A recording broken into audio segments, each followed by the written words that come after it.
Are you ready to find out what kind of jobs you can take or jobs you can do basically when you are wanting to become a virtual assistant or when you're a newbie virtual assistant? In this video, I'm going to dive through the typical kind of work or jobs that our applicants at 2XU, when they're applying for a job as an executive assistant, usually have that do end up getting them hired with their current client. So if you don't have any experience at all as an executive or a virtual assistant, but you do have other job experience that you can rely on, or you're looking for a job that can give you kind of sort of the experience of what it's like being a virtual assistant, this is what this video is going to be all about. The first one is customer support. Whether you've done voice or just chat customer support, or you're applying as someone who is a customer support agent, this is kind of one of the jobs that'll make it a little bit easier for you when it comes to communicating with your client, as well as kind of learning and understanding the demands of having a customer or a client.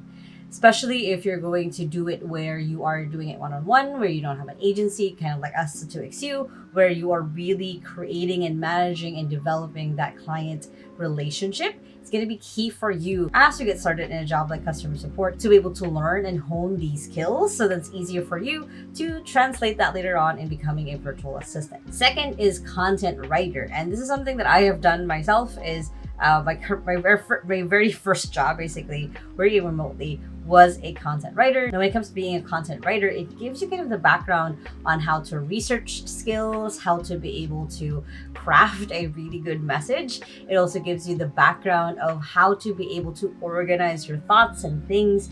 And when you're a virtual assistant, that's going to be a key thing when it comes to working with your client, is that you will be the one organizing their thoughts, organizing their files, their things, and of course doing that deep dive research. So these are going to be key skills that if you're right now a content writer or you're becoming a content writer, these are different ways that you can translate what you've done in the past into becoming a virtual assistant. Next is bookkeeper. And for this one, we've had different clients who really wanted an assistant with a good finance background, just because they need someone to help track all of what it is that they do, their expenses, their income, their losses, everything else. And they needed someone to have that comfort basically with numbers, with data. And if you are currently right now a bookkeeper or you're becoming a bookkeeper, this is again something that you can easily translate to your work as a virtual assistant, because that means that you're someone who is detail oriented, you're someone who is comfortable with data and numbers instead of like, oh, I don't know what to do here. And you are able to give that clarity back to your client to give them a report of like, hey, this is, these are things we got done, these are things that are still pending, and so on and so forth. Another job that you can do if you're a newbie virtual assistant or you want to become a virtual assistant is becoming a personal assistant. Now, for me, before I got my virtual assistant now, I first had a personal assistant. This is someone who physically will go to different places for me. And at that time, I was beginning my Philippine corporation here. So I needed a lot of running around when it came to the documents, making sure the right things are submitted and signed to the Philippine government. So for her, she got a really good start of like what it's like to manage a lot of different things at once.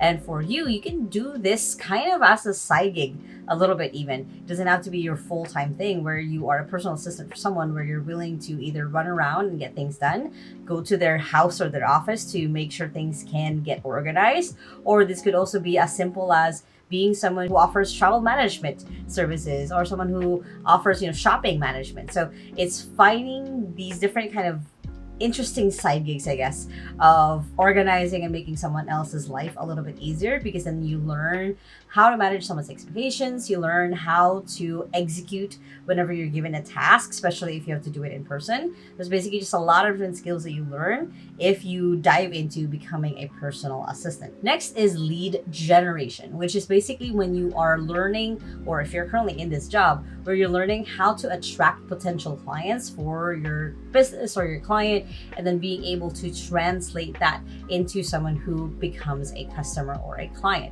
So lead generation is such a good skill or a kind of a lead into a job, because then you're learning, one, how to target the right clients.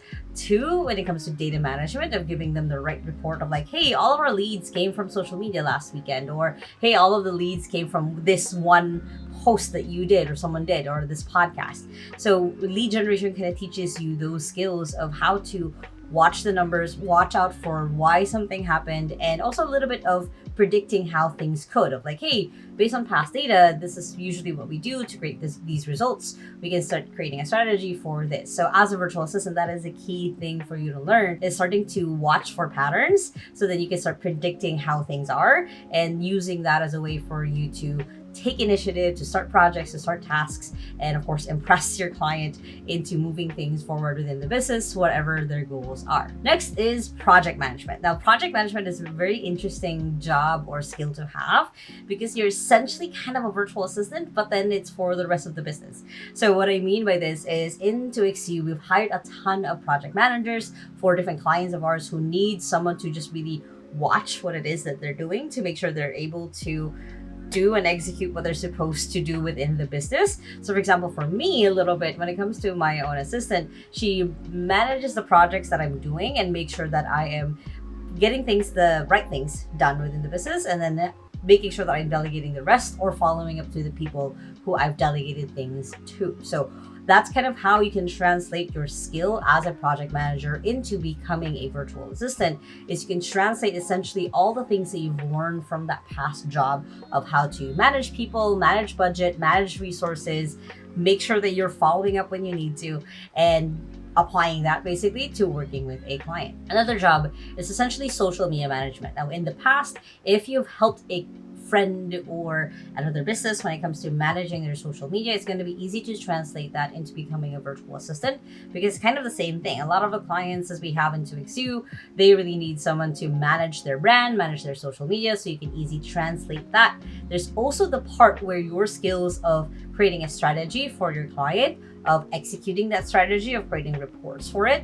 will again easily translate in becoming a virtual assistant, because you learn how to see a lot of different things happening at once, not really multitasking, but able to focus on projects and see them to completion, being able to create the results that have been previously set, and going ahead and actually executing and making sure that it actually gets done. And finally, if you have in the past started your own business, or you currently have your own mini business that you're not really seeing that you want to grow, you just kind of enjoy doing it, it's going to be easy to translate that in becoming a virtual assistant, because you understand how the business is really hard and is really messy and is something that, depending on who you have on your team, can be really hard or really easy to do. So for you, it's going to be easy to bring on those experiences, those lessons learned basically in becoming your own business owner or business starter, that you can easily put that into action when it comes to working with your client, to get to the point where you are comfortable with taking care of their business, just like how you're managing on taking care of your own. Now, hopefully that gave you guys a few ideas of what you can do and translating the work that you're doing now or the work you're applying for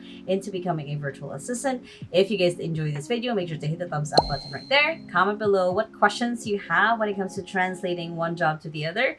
I would love to know. And if you still haven't yet, make sure to hit the subscribe button right there so you don't miss any of my videos every Sunday and Thursday on how to work from home and how to have a business from home, which you guys can check out those two playlists right here and the latest video right here. Hope you guys have an amazing day, and remember that small steps matters, and I'll see you in the next video. Bye!